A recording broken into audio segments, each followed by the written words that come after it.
ছিলাম লক্ষ্মীর ভান্ডার করে দেব, 1,500 টাকা করে দিয়েছি।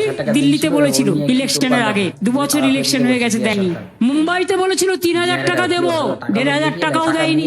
আর বিহারে মহিলাদের মিথ্যে কথা বলে 8,000 টাকা একবার জমা দিল, যেই কাউন্টিং হয়ে গেল, জিতে গেল, পরের দিন তাদের সব বুলডোজার চালিয়ে দিল। আর এখন বাড়ি বাড়ি গিয়ে বলছে টাকা ফেরত দাও। আমার টাইম নেই, নালে ভিডিও ক্যাসেটটা আপনাদের শুনিয়ে দিতাম, আমি দেখিয়ে দিতাম। এরা একদম কেউটা সাপের থেকেও ভয়ঙ্কর। ভোট ले रखे तो भोट ले घूस द के अखनी कहाँ से लोग गरीब लोग देते पैसा, कहाँ से ना है गरीब लोग के पैसा, खाए पर आफत है, पैसा कहाँ से देता?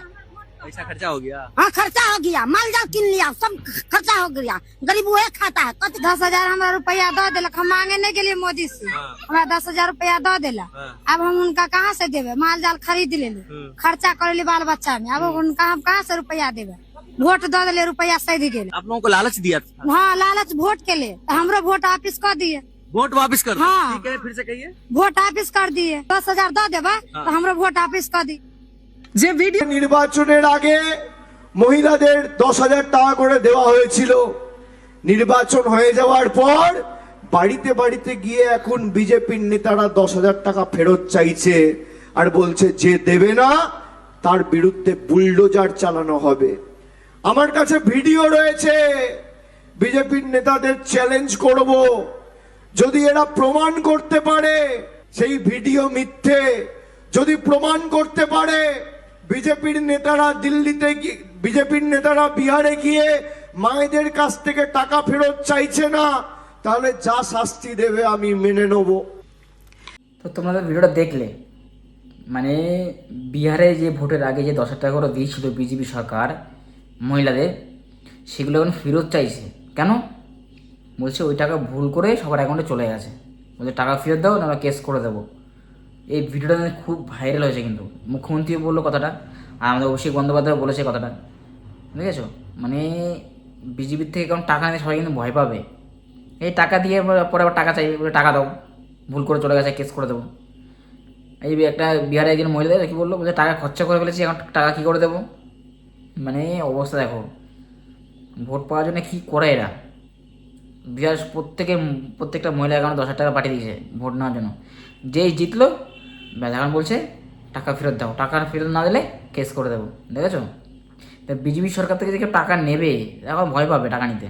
এখন বলছে ছেলেদের 3,000 টাকা দেবো, মেয়েদের 3,000 টাকা করে দেবো। এই টাকাটা দেবে, ভোট গেলে বন্ধ, বলো যে 3,000 টাকাও দিয়েছি, এই টাকা দাও। শুধু ভোটটা ওদের জেতা বাকি, ভোটটা জিতে গেলেই ব্যাস গল্প শেষ। ওই জন্য ভেবেচিন্তে ভোটটা যাকেই দিও, ভেবেচিন্তে ভোটটা দিও। বিহারে যে ভুল করেছে মহিলারা, এই ভুলটা করো না। ওই এখন বলছে 3,000 টাকা করে দেবো, ওই টাকা লোভে সবাই ফর্ম ফিল আপ করলাম, কটা লাইনে দাঁড়ালাম, পরে কিন্তু টাকা বন্ধ হয়ে যাবে কিন্তু। আর ভোটটা যদি জিতে যায় একবার ক্ষমতায় চলে আসে, ব্যাস সব বন্ধ, সব বন্ধ। যত প্রকল্প আছে সব প্রকল্প বন্ধ হয়ে যাবে। ভোটের আগে অনেক কিছু বলবে, এখন বলছে বয়স্ক ভাতা দেবে, বৃদ্ধ ভাতা দেবে, অনেক প্রকল্প এখন। মানে মুখ্যমন্ত্রী যা যা প্রকল্প বের করেছে সব প্রকল্প বলছে ওরা করবে, দেবে। তা আরও যে রাজ্য আছে, এত প্রকল্প বলছে এই বাংলায় এত প্রকল্প সবাইকে দেবো, তো অন্য রাজ্যে দেয় না কেন? অন্য রাজ্যে দেয় না কেন? শুধু বাংলাকেই দেবে, অন্য রাজ্যে দেয় না কেন? কোনো আরও 20খানা রাজ্যে ক্ষমতা আছে বিজেপি সরকার, ওই 20খানা রাজ্যে কিন্তু এত প্রকল্প দেয় না।